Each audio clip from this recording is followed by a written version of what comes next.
नमस्ते दोस्तों, आज हम आपको हनुमान जी के जीवन के 3 रोचक प्रसंगों के बारे में बताएंगे। पोस्ट अच्छी लगे तो लाइक और सब्सक्राइब जरूर करें। आइए सुनते हैं। हनुमान जी के जीवन के ऐसे कई रोचक प्रसंग हैं जिनसे जीवन में प्रेरणा मिलती है।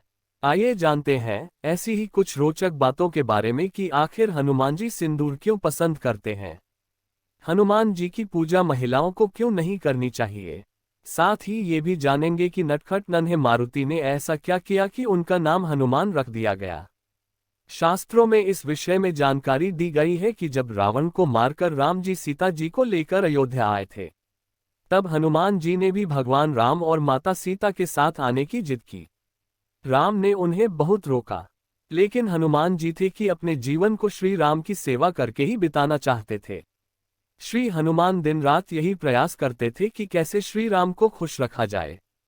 एक बार उन्होंने माता सीता को मांग में सिंदूर भरते हुए देखा, तो माता सीता से इसका कारण पूछ लिया। माता सीता ने उनसे कहा कि वह प्रभु राम को प्रसन्न रखने के लिए सिंदूर लगाती हैं। हनुमान जी को श्री राम को प्रसन्न करने की ये युक्ति बहुत भा गई। उन्होंने सिंदूर का एक बड़ा बक्सा लिया और स्वयं के ऊपर उड़ेल लिया और श्री राम के सामने पहुंच गए। तब श्री राम उनको इस तरह से देखकर आश्चर्य में पड़ गए। उन्होंने हनुमान से इसका कारण पूछा। हनुमान जी ने श्री राम से कहा कि प्रभु, मैंने आपकी प्रसन्नता के लिए ये किया है। सिंदूर लगाने के कारण ही आप माता सीता से बहुत प्रसन्न रहते हो। अब आप मुझसे भी उतने ही प्रसन्न रहना। तब श्री राम को अपने भोले भाले भक्त हनुमान की युक्ति पर बहुत हंसी आई और सचमुच हनुमान के लिए श्री राम के मन में जगह और गहरी हो गई। हनुमान जी सदा ब्रह्मचारी रहें। शास्त्रों में हनुमान जी की शादी होने का वर्णन मिलता है, लेकिन ये शादी भी हनुमान जी ने वैवाहिक सुख प्राप्त करने की इच्छा से नहीं की, बल्कि उन 4 प्रमुख विद्याओं की प्राप्ति के लिए की थी, जिन विद्याओं का ज्ञान केवल एक विवाहित को ही दिया जा सकता था। इस कथा के अनुसार हनुमान जी ने सूर्य देवता को अपना गुरु बनाया था। सूर्य देवता ने 9 प्रमुख विद्याओं में से 5 विद्या अपने शिष्य हनुमान को सिखा दी थी, लेकिन जैसे ही बाकी 4 विद्याओं को सिखाने की बारी आई, तब सूर्य देव ने हनुमान जी से शादी कर लेने के लिए कहा, क्योंकि ये विद्याओं का ज्ञान केवल एक विवाहित को ही दिया जा सकता था। अपने गुरु की आज्ञा से हनुमान ने विवाह करने का निश्चय कर लिया।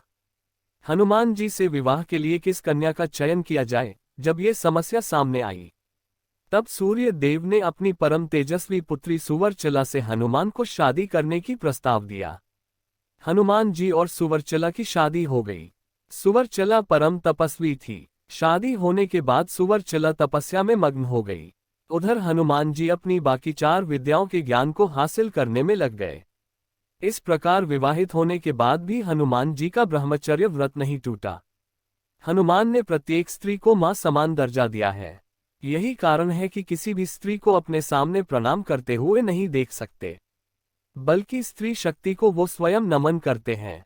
यदि महिलाएं चाहे तो हनुमान जी की सेवा में दीप अर्पित कर सकती हैं, हनुमान जी की स्तुति कर सकती हैं, हनुमान जी को प्रसाद अर्पित कर सकती हैं, लेकिन 16 उपचारों जिनमें मुख्य स्नान, वस्त्र, चोला चढ़ाना आते हैं, ये सब सेवाएं किसी महिला के द्वारा किया जाना हनुमान जी स्वीकार नहीं करते हैं। हनुमान माता अंजनी और केसरी के पुत्र थे। पवनदेव के आशीर्वाद से हनुमान का जन्म हुआ था। हनुमान जन्म से ही बहुत अधिक ताकतवर और विशाल शरीर वाले थे। हनुमान के बचपन का नाम मारुति था। एक बार मारुति ने सूर्य देवता को देखकर फल समझ लिया और तेजी से सूर्य देवता की ओर पहुंचकर उन्हें निगलने की कोशिश में अपना मुंह बड़ा कर लिया। इंद्रदेव ने मारुति को ऐसा करता देखा तो अपना वज्र उन पर छोड़ दिया। वज्र जाकर मारुति की हनु यानी की ठोड़ी पर लगा। वज्र लगते ही नन्हे मारुति बेहोश हो गए। ये देख उनके पालक पिता पवनदेव को गुस्सा आ गया, जिससे उन्होंने सारे संसार में पवन का बहना रोक दिया। जीवन पानी बिना भी कुछ समय तक रह सकता है, लेकिन प्राण वायु बिना तो एक क्षण नहीं। इसलिए इंद्र ने पवनदेव को तुरंत मनाया। इसके बाद नन्हे मारुति को सभी देवताओं ने अपनी ओर से शक्तियां प्रदान की। सूर्य देवता के तेज अंश प्रदान करने के कारण ही हनुमान बुद्धि संपन्न हुए। वज्र मारुति के हनु पर लगा था, जिसके कारण ही उनका नाम हनुमान हुआ।